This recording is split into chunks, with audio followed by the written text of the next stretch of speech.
Hello everyone, welcome to my channel today. Have you ever wondered, if your time was counting down, what would truly matter? How precious would those things we postpone every day become? Today, in our series If I Had 1 Year to Live, we'll explore a seemingly simple decision that could completely transform your quality of life. Giving up fast food. Not to wallow in sadness or regret, but to awaken, to live fully in each present moment. This isn't just about thoughts, but a call to action, for you and me to live a life without regrets. Let's begin this journey together. When I say, if I had 1 year to live, I would give up fast food. Many people might be surprised and wonder, why? If I only had 1 year, I'd eat everything I like. Sounds reasonable, doesn't it? But let's think a bit deeper. When time becomes finite, what matters isn't how many more days we live, but how fully we live in the days that remain. And to live fully, we need a healthy body, a clear mind, and a spirit full of energy. I remember the story of my close friend, Mike. He was a devotee of fast food, hamburgers, French fries, pizza, soda. All were an essential part of his daily menu. Life is short. Enjoy what you like. That was Mike's life philosophy. Until one day, Mike was diagnosed with heart disease at the age of 35. The doctor told him that if he didn't change his diet, he could be in danger within a few years. That was Mike's awakening moment. I thought I was enjoying life, but actually I was trading my quality of life for a few minutes of taste pleasure. Mike confided in me. Those brief joys from fast food robbed me of the ability to enjoy deeper pleasures in life, like playing with my kids without feeling tired, hiking with friends, or simply waking up each morning without feeling sluggish. Mike's story completely changed my perspective on fast food. I realized that if I only had 1 year to live, I would want those 365 days to be full of vitality and clarity, not days sunk in sluggishness, bloating, or lack of energy after each fast food meal. Research has shown that fast food affects not only our bodies but also our mood and mental clarity. It can cause feelings of depression, anxiety, and even depression. So, if we only had 1 year left, why spend that precious time feeling worse instead of better? But giving up fast food isn't easy, especially when we're accustomed to its taste and convenience. So how can we do this effectively? First, understand that this isn't about going cold turkey overnight. Start by gradually reducing frequency.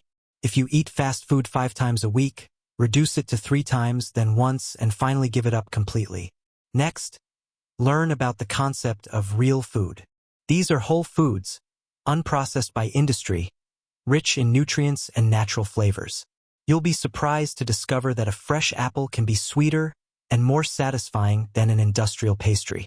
An effective strategy is learning to cook. When you prepare food yourself, you not only control the ingredients but also create a deep connection with your food. It's a form of meditation in action, slow, mindful, and appreciative. I started with simple recipes like mixed salads, vegetable soups, or brown rice with grilled meat and steamed vegetables. Gradually, I discovered the joy in experimenting with new ingredients, learning different cooking techniques, and even growing some herbs at home. A major obstacle to giving up fast food is convenience.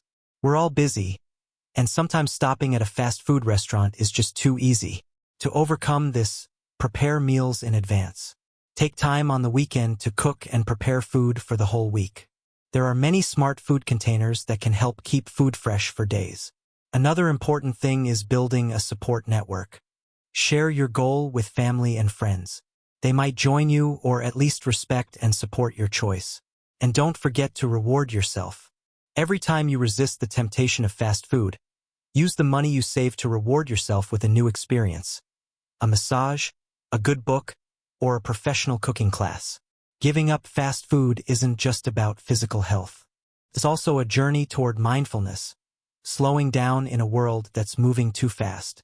When we choose fresh foods, we're reconnecting with nature, with the origin of food, and with our own bodies. It's an act of respect toward the earth, toward food producers, and toward ourselves.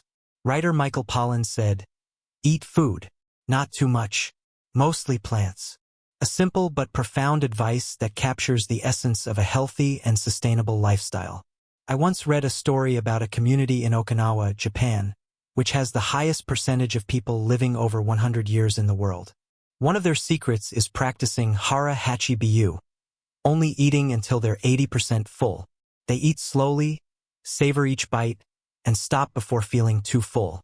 This not only helps them avoid overeating but also creates a healthy relationship with food. Giving up fast food also teaches us about patience and self-control. In a world of immediacy and instant gratification, waiting for a meal to cook slowly, from fresh ingredients, is an exercise in patience. And the reward, both in flavor and satisfaction, is usually worth the wait. Finally, giving up fast food is a lesson in conscious choice. Every time we choose an apple instead of a bag of chips, a homemade vegetable soup instead of a hamburger, we're choosing long-term health over immediate satisfaction. We're choosing to live a purposeful life, not a life of convenience and unconscious habits. For the next 7 days, I challenge you to a no fast food week. This doesn't mean you need to diet strictly or feel guilty if you can't do it. It's about trying a new approach, experiencing the difference, and listening to your body. Days 1 to 2. Start by eliminating sodas and carbonated drinks. Instead, drink water, herbal teas, or homemade fruit juices. Days 3 to 4. Replace your usual lunch with a self-prepared meal. It could be a simple salad box with greens, protein, and a little olive oil. Days 5 to 7. Challenge yourself to cook at home for all meals of the day. It doesn't need to be complicated. Simple, fresh ingredients, prepared with love. And record how you feel each day: energy, mood, sleep quality, even clarity of thought. This isn't about perfection but awareness and progress. If you find it difficult, remember, this isn't about depriving yourself of joy, but discovering new, healthier joys. Instead of thinking, I can't eat pizza, think, I choose to feel alert and energetic after my meal. And share your journey in the comments section below this video. I believe we can learn so much from each other's experiences. Life is not measured by the number of years we live, but by how we live those years. Imagine a year from now, looking back and smiling because you didn't let negative habits continue to dominate your life. You might not give up fast food completely after this video, and that's perfectly fine. Because the goal isn't perfection, but progress. It's the small steps toward a more purposeful and fulfilling life. If this video has given you a new perspective, leave a comment about your experience. Each like, each share is motivation for me to continue this series, spreading meaningful ideas to more people.